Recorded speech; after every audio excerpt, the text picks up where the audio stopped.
नमस्कार दोस्तों, स्वागत है आपका आज की बेहद बड़ी और जरूरी खबरों में। लेकिन खबर में आगे बढ़ने से पहले अगर आप भी भाजपा सरकार का विरोध करते हैं तो आप अभी इस वीडियो को लाइक कीजिए और इस लाल बटन को दबाकर चैनल को फ्री में सब्सक्राइब करके घंटी बजाइए और कमेंट सेक्शन में लिखें जय हिंद। रुख करते हैं पहले खबर की तरफ। झारखंड, तस्वीर वायरल, जेल में दरबार लगाते दिखे आरजेडी प्रमुख लालू यादव। जी हां दोस्तों, झारखंड के स्वास्थ्य मंत्री बन्ना गुप्ता और कांग्रेस प्रवक्ता शमशेर आलम के साथ राष्ट्रीय जनता दल अध्यक्ष लालू यादव की एक तस्वीर सामने आई है। इस तस्वीर ने एक नए विवाद को जन्म दे दिया है, जिसमें जेल नियमावली धज्जियां उड़ाने के आरोप लगाए जा रहे हैं। सवाल उठ रहे हैं कि लालू यादव जब जेल में बंद है तो फिर इस प्रकार के राजनीतिक जमावड़े कैसे लगाए जा सकते हैं। जो तस्वीर वायरल हो रही है उसमें लालू यादव मोबाइल पर कुछ बात करते दिख रहे हैं, जबकि उनके बगल में झारखंड के स्वास्थ्य मंत्री और कांग्रेस प्रवक्ता बैठे हैं। सभी लोग हल्के मूड में दिख रहे हैं और आपस में बात कर रहे हैं। आरोप ये लगाए जा रहे हैं कि लालू यादव सजायाफ्ता है, लेकिन जेल में उन्हें हर प्रकार की सुविधा मुहैया कराई जा रही है। विपक्ष का आरोप है कि लालू यादव रिम्स के प्राइवेट वार्ड से ही अपनी राजनीति चला रहे हैं। वार्ड में ही वो आरजेडी, कांग्रेस नेताओं और समर्थकों से मिलते जुलते हैं। लालू यादव 2017 से रिम्स में दाखिल है। इस तस्वीर के सामने आने के बाद बीजेपी प्रवक्ता प्रतुल सहदेव ने कहा कि लालू यादव की ओर से जेल नियमावली का घोर उल्लंघन किया जा रहा है। सहदेव ने कहा कि लालू यादव रिम्स में लगातार दरबार लगाते हैं, यहां तक कि झारखंड की प्रदेश सरकार भी जेल से ही चल रही है। सहदेव ने केंद्र सरकार से इसके खिलाफ कार्रवाई करने की मांग की। उन्होंने कहा कि हम प्रदेश सरकार से किसी कार्रवाई की उम्मीद नहीं कर सकते, क्योंकि वह आरजेडी और कांग्रेस के रहमो करम पर चल रही है। वायरल तस्वीर को लेकर प्रदेश के गृह सचिव, मुख्य सचिव और जेल आईजी से संपर्क साधने की कोशिश की गई, लेकिन उनसे संपर्क नहीं हो पाया। यह पहली बार नहीं है जब लालू यादव की ओर से जेल नियमावली के उल्लंघन की घटना सामने आई है। जानकार बताते हैं कि बीजेपी के राज में जेल नियमावली का सख्त पालन होता था और शनिवार को सिर्फ 3 लोगों को ही लालू यादव से मिलने की इजाजत थी, लेकिन अब ऐसा नहीं है। रुख करते हैं अगली खबर की तरफ। 2022 के विधानसभा चुनाव में प्रियंका गांधी होंगी कांग्रेस का चेहरा, गठबंधन नहीं करेगी पार्टी। जी हां दोस्तों, कांग्रेस के प्रदेश अध्यक्ष अजय कुमार लल्लू ने कहा कि वर्ष 2022 के विधानसभा चुनाव में महासचिव प्रियंका गांधी वाड्रा पार्टी का चेहरा होंगी। लल्लू ने स्पष्ट किया कि आगामी चुनाव में पार्टी किसी भी दूसरी राजनीतिक पार्टी के साथ कोई गठजोड़ नहीं करेगी, सिर्फ पब्लिक लोकतंत्र, युवा, किसान, गरीब, दलित और वंचित लोगों के सहारे चुनाव में उतरेगी। लल्लू ने कहा कि यूपी प्रियंका गांधी की जमीन है, वह और उनके परिवार के लोग यूपी के साथ विशेष लगाव रखते हैं। प्रियंका गांधी यहाँ के करोड़ों लोगों के दिलों में बसती है। इसमें किसी को कोई संदेह नहीं होना चाहिए कि अगला चुनाव प्रियंका के नेतृत्व में ही लड़ा जाएगा। लल्लू ने कहा कि अगले विधानसभा चुनाव में प्रियंका हमारी पार्टी का चेहरा होंगी। आज कांग्रेस पार्टी आम लोगों की आवाज बन गई है और वे अपना आशीर्वाद हमें जरूर देंगी। यूपी के लोगों की यह भावना है कि कांग्रेस प्रियंका की देखरेख में इस प्रदेश में सरकार बनाए। क्या पार्टी यूपी में चुनाव से पहले या चुनाव के बाद कोई गठजोड़ करेगी? लल्लू ने स्पष्ट किया कि कांग्रेस अब चुनाव पूर्व या चुनाव बाद के किसी गठबंधन में नहीं जाएगी। यह पूछे जाने पर कि कुछ भाजपा नेता प्रियंका गांधी को ट्विटर का नेता कहते हैं, लल्लू ने कहा कि प्रियंका गांधी सक्रियता को देखकर प्रदेश सरकार डर गई है। चाहे सोनभद्र में आदिवासियों के ऊपर जुल्म हो या फिर और कोई दूसरा मुद्दा, प्रियंका सरकार के रोके जाने के बावजूद लोगों के लिए लड़ रही है। रुख करते हैं अगली खबर की तरफ। गहलोत सरकार के पास पूर्ण बहुमत, 5 साल का कार्यकाल पूरा करेगी, सुरजेवाला। जी हां दोस्तों, कांग्रेस के मुख्य प्रवक्ता रणदीप सुरजेवाला ने सोमवार को कहा कि राजस्थान में अशोक गहलोत सरकार के पास पूर्ण बहुमत है और वह अपना 5 साल का कार्यकाल पूरा करेगी। जयपुर में कांग्रेस विधायक दल की महत्वपूर्ण बैठक से पहले संवाददाताओं से बातचीत में सुरजेवाला ने कहा, गहलोत सरकार स्थिर है, उसके पास पूर्ण बहुमत है और वह 5 साल का अपना कार्यकाल पूरा करेगी। कांग्रेस प्रदेश अध्यक्ष व उप मुख्यमंत्री सचिन पायलट के बगावती तेवरों के बाद में सुरजेवाला ने कहा कि बीते 48 घंटे में कांग्रेस नेतृत्व की पायलट से कई बार बात हुई है। उन्होंने कहा कि यदि किसी का किसी से कोई मतभेद है तो उसे पार्टी के मंच पर उठाया जा सकता है और कांग्रेस के दरवाजे हमेशा खुले रहेंगे। वहीं जयपुर पहुंचे कांग्रेस महासचिव केसी वेणुगोपाल ने हवाई अड्डे पर कहा कि गहलोत सरकार को कुछ नहीं होगा। वेणुगोपाल ने कहा, कुछ नहीं होगा, सरकार काम करती रहेगी। रुख करते हैं अगली खबर की तरफ। सरकार बची, अब कुनबा बचाने में जुटी कांग्रेस, दफ्तर पर फिर लगे पायलट के पोस्टर। जी हां दोस्तों, राजस्थान में अशोक गहलोत की सरकार पर मंडरा रहा संकट अब हटता हुआ दिख रहा है। सोमवार दोपहर को अशोक गहलोत ने 100 से अधिक विधायकों की परेड मीडिया के सामने करवाई और विक्ट्री साइन दिखाया। साफ है कि अशोक गहलोत ने संदेश दिया है कि उनके पास बहुमत है और सचिन पायलट के सभी दावे गलत साबित होते दिख रहे हैं। ऐसे में अब हर किसी की नजर इस पर है कि सचिन पायलट का क्या कदम उठाएंगे। सचिन पायलट लगातार 25 से अधिक विधायक होने का दावा कर रहे थे। रुख करते हैं अगली खबर की तरफ। अगले लॉकडाउन के लिए हो जाओ तैयार, इन शहरों में फिर लग सकती है पाबंदी। जी हां दोस्तों, देश में लगातार बढ़ रहे कोरोना वायरस संक्रमण के मामलों ने चिंता बढ़ा दी है। ऐसे में बेंगलुरु और पुणे समेत कई शहरों के अधिकारी अलग अलग अवधियों के लिए लॉकडाउन पुनः लागू करने की तैयारी कर रहे हैं। उत्तर प्रदेश सरकार ने सप्ताहांतों में शनिवार रविवार को पूरे राज्य में कड़ी पाबंदियां लागू करने का फैसला किया है। इससे पहले कर्नाटक और तमिलनाडु ने रविवार का लॉकडाउन लगा रखा है। असम, अरुणाचल प्रदेश, मेघालय और बिहार जैसे राज्यों ने अलग अलग अवधियों में क्षेत्रवार लॉकडाउन की घोषणा की है। कर्नाटक सरकार ने बेंगलुरु में 14 जुलाई से 7 दिन के लिए पूरी तरह लॉकडाउन का ऐलान किया है। तमिलनाडु के मुख्यमंत्री के पलानीस्वामी ने मदुरै और आसपास के क्षेत्रों में पाबंदियां 14 जुलाई तक बढ़ा दी है। महाराष्ट्र सरकार ने पहले ही पुणे और पिंपरी चिंचवाड़ में 13 से 23 जुलाई तक व्यापक लॉकडाउन की घोषणा की थी। राज्य सरकार ने मुंबई के आसपास के क्षेत्रों में भी इसी तरह बंद की घोषणा की थी। कश्मीर में भी अधिकारियों ने रविवार को लॉकडाउन के एक और चरण के सख्ती से क्रियान्वयन की शुरुआत की तथा ऐतिहासिक लाल चौक को पूरी तरह बंद कर दिया।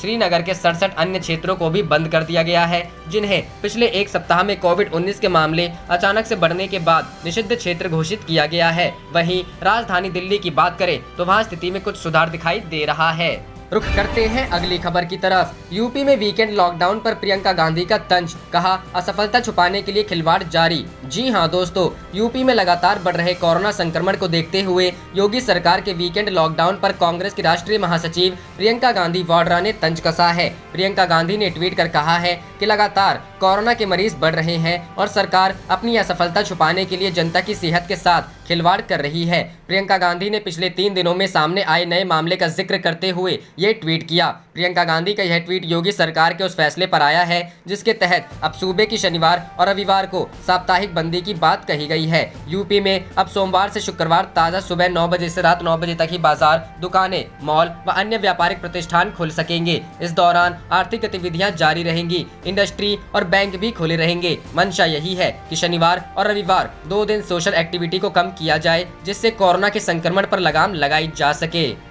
रुख करते हैं अगली खबर की तरफ। बिहार में बढ़ते कोरोना संक्रमण के बीच तेजस्वी ने किया ट्वीट, कहा राज्य को अब भगवान बचाएं। जी हां दोस्तों, बिहार में लगातार बढ़ रहे कोरोना संक्रमण के बीच नेता प्रतिपक्ष तेजस्वी यादव ने सोमवार को एक वीडियो ट्वीट किया। वीडियो को ट्वीट करते हुए तेजस्वी ने लिखा है कि पटना एम्स के फुटपाथ पर लेटा व्यक्ति कोरोना पॉजिटिव है। सरकार, प्रशासन और अस्पताल कोई नहीं सुन रहा है। बिहार में कोरोना के हालात बहुत भयावह है। आने वाले दिनों में स्थिति बेकाबू होने वाली है। सरकार जांच नहीं कर रही है तो आंकड़े छुपा रही है। बिहार को अब भगवान बचाए। पटना सिटी के बाद अब राजधानी के कदमकुआं, कंकड़बाग और सचिवालय थाना इलाकों में तेजी से कोरोना का संक्रमण फैल रहा है। रविवार को भी जिले में कुल 158 कोरोना संक्रमित मिले हैं। अब जिले में संक्रमितों की कुल संख्या 2305 हो गई है। रविवार को मिले अधिकतर संक्रमितों में पटना शहरी इलाके के कदमकुआं, कंकड़बाग, सचिवालय समेत अलग अलग मोहल्ले के हैं। हालांकि जिला प्रशासन की जारी सूची के मुताबिक जिले में अब तक 2012 कोरोना संक्रमित हुए हैं, जिनमें अभी 853 सक्रिय मरीज हैं। शनिवार को 183 लोगों में बीमारी होने की पुष्टि की गई। पीएमसीएच में 100 बेड का कोविड वार्ड। पीएमसीएच में कोरोना संक्रमितों के लिए 100 बेड का कोविड वार्ड बनेगा। अगले एक सप्ताह तक यह वार्ड सभी जरूरी संसाधनों से लैस होकर तैयार हो जाएगा। यह वार्ड राजेंद्र सर्जिकल वार्ड के ग्राउंड फ्लोर पर चलेगा। सरकार के निर्देश पर पीएमसीएच प्रशासन ने जरूरी कार्रवाई शुरू कर दी है।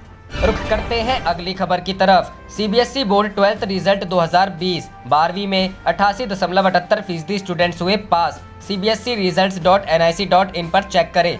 जी हां दोस्तों, central board of secondary education ने 12वीं का रिजल्ट जारी कर दिया गया है। बोर्ड की ओर से मिली जानकारी के मुताबिक इस साल सीबीएसई 12वीं की परीक्षा में 88.78% स्टूडेंट्स पास हुए हैं, जिसमें दिल्ली जोन में 94.39% रिजल्ट रहा है। सीबीएसई 12वीं की परीक्षा में लड़कियों ने बाजी मारी है। इस बार 12वीं में लड़कियों का रिजल्ट 92.15% रहा है। इस साल सीबीएसई 12वीं में स्टूडेंट्स का पासिंग परसेंटेज पिछले साल के मुकाबले 5.38% ज्यादा रहा है। पिछले साल कुल 83.40% स्टूडेंट्स पास हुए थे, केंद्रीय माध्यमिक शिक्षा बोर्ड ने इस साल 12वीं की परीक्षा की मेरिट लिस्ट जारी नहीं की है। समाचार एजेंसी पीटीआई के मुताबिक इस बार बोर्ड 12वीं की मेरिट लिस्ट जारी नहीं कर रहा है। रुख करते हैं अगली खबर की तरफ। यूपी कांग्रेस अध्यक्ष का ऐलान, प्रियंका गांधी के नेतृत्व में लड़ा जाएगा आगामी विधानसभा चुनाव। जी हां दोस्तों, राजस्थान कांग्रेस में चल रहे घमासान के बीच उत्तर प्रदेश कांग्रेस अध्यक्ष अजय कुमार लल्लू ने बड़ा ऐलान किया है। उन्होंने रविवार को कहा कि उत्तर प्रदेश में 2022 के विधानसभा चुनाव में कांग्रेस महासचिव प्रियंका गांधी वाड्रा पार्टी का चेहरा होंगी और यह चुनाव उन्हीं के नेतृत्व में लड़ा जाएगा। लल्लू ने कहा कि कांग्रेस किसी राजनीतिक दल से गठबंधन नहीं करेगी, बल्कि जनता, लोकतंत्र, युवाओं, किसानों, गरीबों, दलितों और वंचितों से गठजोड़ करेगी। लल्लू ने कहा, उत्तर प्रदेश प्रियंका की भूमि है, वह यहीं की है। प्रियंका और उनके परिवार का उत्तर प्रदेश की भूमि और राज्य करोड़ों जनता से लगाव है। वह राज्य के करोड़ों लोगों के हृदय में रहती है। निसंदेह उनके नेतृत्व में पार्टी उत्तर प्रदेश का विधानसभा चुनाव लड़ेगी। हमें यकीन है कि प्रियंका के नेतृत्व में कांग्रेस की जनता अपना आशीर्वाद देगी। उन्होंने कहा कि उत्तर प्रदेश की जनभावना है कि हमें प्रियंका की देखरेख में सरकार बनानी चाहिए। लल्लू ने भाजपा नेताओं के इस दावे को खारिज कर दिया कि प्रियंका ट्विटर वाली नेता है। उन्होंने कहा कि उत्तर प्रदेश सरकार प्रियंका से भयभीत है। राज्य सरकार द्वारा हिरासत में लिए जाने के बावजूद वह सड़कों पर उतरी और सोनभद्र के आदिवासियों के लिए संघर्ष किया। जिस तरह से वह हर मुद्दे पर सरकार को अलग थलग कर रही है, सरकार डरी हुई है और फंसी हुई है। लल्लू ने कहा कि कांग्रेस राज्य की जनता को प्रत्यक्ष और परोक्ष रूप से प्रभावित करने वाले मुद्दे लगातार उठा रही है। हम अपनी आवाज लगातार मजबूत कर रहे हैं। विभिन्न मुद्दों पर कांग्रेस जनता की आवाज बन रही है। उन्होंने कहा कि कांग्रेस 1989 से उत्तर प्रदेश की सत्ता से बाहर है और तभी से राज्य के विकास में काफी अधिक गिरावट आई है। उन्होंने कहा कि कांग्रेस शासन के समय उत्तर प्रदेश उद्योगों, लघु उद्योगों और चीनी मिलों के लिए जाना जाता था, लेकिन अब बड़ी संख्या में चीनी मिलें बंद हो रही है। जिलों के पारंपरिक उद्योगों की हालत खराब है, चाहे वह फिरोजाबाद का कांच उद्योग हो, अलीगढ़ के ताले हो, कानपुर का चरम उद्योग हो, मुरादाबाद का पीतल हो या भदोही का कालीन। राज्य के बुनकरों की स्थिति भी काफी खराब है। उन्होंने कहा कि सत्ता में आने पर कांग्रेस विकसित यूपी, समृद्ध यूपी बनाने का प्रयास करेंगी। राज्य सरकार के एक जिला एक उत्पाद कार्यक्रम के बारे में पूछने पर लल्लू ने कहा कि यह सिर्फ एक बहाना है। राज्य सरकार निवेशक सम्मेलन आयोजित कर रही है, लेकिन जमीनी स्तर पर एक भी परियोजना कार्यान्वित नहीं हुई। लल्लू ने कहा कि कांग्रेस कार्यकर्ताओं ने पेट्रोल, डीजल के दामों में बढ़ोतरी सहित जनता से जुड़े कई मुद्दों को लेकर सड़क पर संघर्ष किया है। कांग्रेस अब दलितों, पिछड़ों, वंचितों की आवाज बन रही है। रुख करते हैं अगली खबर की तरफ। बिहार में भाजपा की डूबती नैया को कन्हैया के सहारे की उम्मीद, पार्टी ने चुनावी मैदान में उतारने की तैयारियां शुरू की। जी हां दोस्तों, बिहार की राजनीति में हाशिए पर आ चुकी भाकपा को अब जेएनयू छात्र संघ के पूर्व अध्यक्ष कन्हैया कुमार से उम्मीदें बंधी है। कारण कि कन्हैया कुमार के अलावे अब भाकपा का और कोई नाम खवैया नजर नहीं आ रहा है। शायद यही कारण है कि बिहार में होने जा रहे विधानसभा चुनाव की तैयारियों में जुटी भाकपा ने कन्हैया कुमार को मैदान में उतारने की तैयारियां शुरू कर दी है। भाकपा बड़ी उम्मीद तो यही है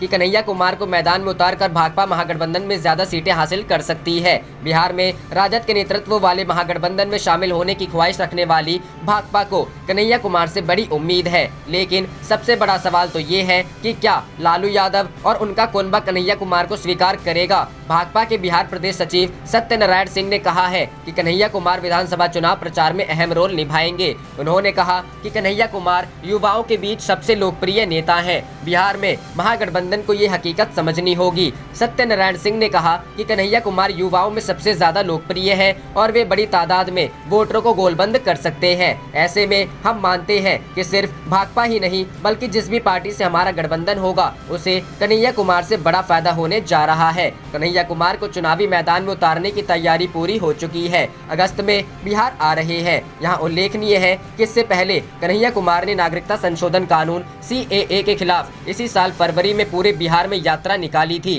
कन्हैया कुमार ने CAA के खिलाफ गांधी मैदान में रैली भी की थी। उसके बाद से वे बिहार के राजनीतिक परिदृश्य से गायब है, लेकिन अब उनकी पार्टी ने कन्हैया को आगे कर विधानसभा चुनाव लड़ने का फैसला लिया है। ऐसे में अब ये सवाल उठ रहा है कि कन्हैया कुमार अपनी पार्टी भाकपा की नैया के सद तक पार लगा पाएंगे। कन्हैया ने पिछला लोकसभा चुनाव बेगूसराय से लड़ा था, जिसमें उन्हें बीजेपी के गिरिराज सिंह से करारी हार का सामना करना पड़ा था। 2 दशक पहले तक बिहार के बड़े इलाके में मजबूत आधार रखने वाली पार्टी भाकपा फिलहाल खस्ता हाल हो चुकी है। पिछले विधानसभा चुनाव में भाकपा ने 81 सीटों पर उम्मीदवार उतारे थे, लेकिन एक भी प्रत्याशी जीत हासिल नहीं कर पाया। लोकसभा चुनाव में भी भाकपा का प्रदर्शन बेहद खराब रहा। पार्टी का संगठन छिन्न भिन्न हो चुका है। ऐसे में सवाल अब उठने लगा है कि क्या कन्हैया अकेले अपने दम पर उसे खड़ा कर पाएंगे। वहीं यहाँ भी यह सवाल उठने लगा है कि तेजस्वी यादव और लालू परिवार कन्हैया कुमार को क्या स्वीकार करेगा, कारण कि यह जग जाहिर है कि लालू यादव और उनका कुनबा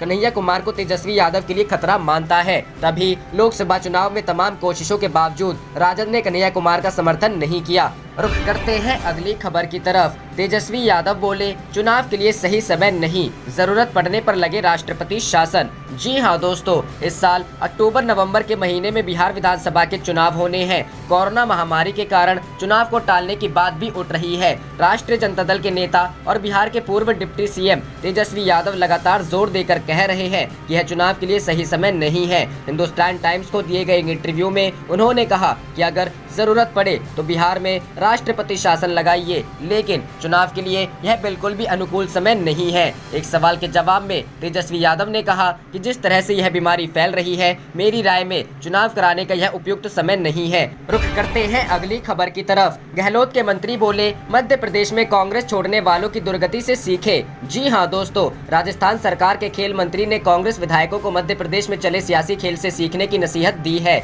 इंडिया टुडे से खास बातचीत में खेल मंत्री अशोक चांदना ने कहा कि राजस्थान में हॉर्स ट्रेडिंग जारी है। उन्होंने अपने उन विधायकों को चिताया जिन्हें बीजेपी से फोन आ रहे हैं। खेल मंत्री ने कहा कि मध्य प्रदेश में जो सियासी नाटक चला, उससे कांग्रेस के विधायकों को सीखना चाहिए। मध्य प्रदेश में जिन विधायकों ने कांग्रेस पार्टी छोड़ी, उन्हें 4 महीनों के लिए दरकिनार कर दिया गया था। अब उपचुनाव नजदीक है तो उन्हें मंत्री बनाया गया। पार्टी छोड़ने के बाद उनकी क्या दुर्गति हुई, उससे राजस्थान के भी कांग्रेस विधायकों को सीखने की जरूरत है। बता दें कि राजस्थान में सियासी घमासान मचा हुआ है। मुख्यमंत्री अशोक गहलोत जहां जयपुर में अपनी सरकार बचाने में जुटे हुए हैं, वहीं डिप्टी सीएम सचिन पायलट दिल्ली में है। बताया जा रहा है कि उनके साथ उनके समर्थक कुछ विधायक भी हैं जो पार्टी आलाकमान से मिलना चाहते हैं। दरअसल सीएम गहलोत और डिप्टी सीएम सचिन पायलट के बीच विधायकों की खरीद फरोख्त मामले में नोटिस को लेकर तनातनी की नौबत आई है। विधायकों की खरीद फरोख्त मामले में राजस्थान पुलिस के स्पेशल ऑपरेशन ग्रुप की तरफ से डिप्टी सीएम सचिन पायलट को नोटिस भेजे जाने को लेकर उनके खेमे में नाराजगी है।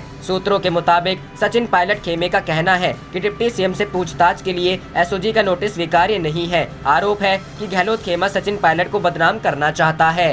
रुख करते हैं अगली खबर की तरफ। एनसीपी चीफ शरद पवार ने पीएम नरेंद्र मोदी को दी नसीहत, बोले भारत के लिए चीन बड़ा खतरा। जी हाँ दोस्तों, शिवसेना के मुखपत्र सामना में एनसीपी चीफ शरद पवार ने पीएम मोदी को चीन से अलर्ट रहने के लिए सलाह दी है। शिवसेना के मुखपत्र सामना में शरद पवार ने कहा कि भारत के लिए पाकिस्तान से बड़ा खतरा चीन है। चीन पर अंतर्राष्ट्रीय दबाव बनाने की कोशिश करनी चाहिए। भारत और चीन के बीच तनाव को लेकर एनसीपी चीफ शरद पवार ने एक साक्षात्कार के दौरान कहा कि भारत के लिए इस वक्त चीन एक बड़ा खतरा है, वह पाकिस्तान से भी बड़ा है। इससे पहले देश के पूर्व रक्षा मंत्री ने भी चीन की सैन्य ताकत भारत से 10 गुना अधिक है और उनसे भारत के पड़ोसियों को अपनी ओर कर लिया है। शरद पवार ने शिवसेना के मुखपत्र सामना में इंटरव्यू के दौरान कहा कि केंद्र सरकार को बातचीत और राजनयिक तरीके से चीन पर अंतर्राष्ट्रीय दबाव बनाने की कोशिश करनी चाहिए। इस दौरान उन्होंने साफ कहा कि हमें पाकिस्तान से घबराने की जरूरत नहीं है। जब हम शत्रु के बारे में सोचते हैं तो हमारे दिमाग में पाकिस्तान आता है, लेकिन पाकिस्तान की चिंता की आवश्यकता नहीं है।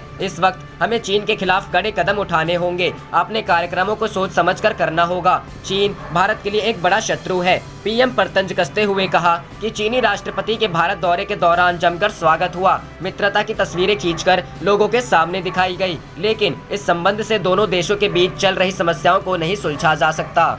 रुख करते हैं अगली खबर की तरफ। राजस्थान के कांग्रेस प्रभारी का दावा, सभी विधायक मेरे संपर्क में, सरकार को नहीं कोई खतरा। जी हां दोस्तों, राजस्थान के लिए कांग्रेस के प्रभारी महासचिव अविनाश पांडे ने रविवार को कहा कि राज्य में पार्टी के सभी विधायक उनके संपर्क में हैं और सरकार अपना कार्यकाल पूरा करेगी। पांडे ने हैरानी भी जताई कि वो कौन विधायक है जो कथित तौर पर उप मुख्यमंत्री सचिन पायलट के पक्ष में खड़े हैं। पायलट जो राजस्थान के मुख्यमंत्री हैं, अशोक गहलोत के साथ सत्ता संघर्ष में लगे हुए हैं। राज्य की इकाई में चिंता का कारण बने हुए हैं, उनसे अभी भी संपर्क नहीं हो सका है। पांडे ने पीटीआई भाषा से कहा कि उन्होंने पिछले 2 दिन से पायलट से बात नहीं की है और उनके लिए एक संदेश छोड़ा है। उन्होंने कहा, कांग्रेस के सभी विधायक मेरे संपर्क में हैं और राजस्थान में सरकार स्थिर है और अपना कार्यकाल पूरा करेगी। कांग्रेस महासचिव ने कहा कि पार्टी प्रमुख सोनिया गांधी को राजस्थान के घटनाक्रमों से अवगत कराया गया है। उन्होंने कहा, मैंने पिछले 2 दिन से पायलट से बात नहीं की है और मैं उनसे संपर्क करने की कोशिश कर रहा हूं।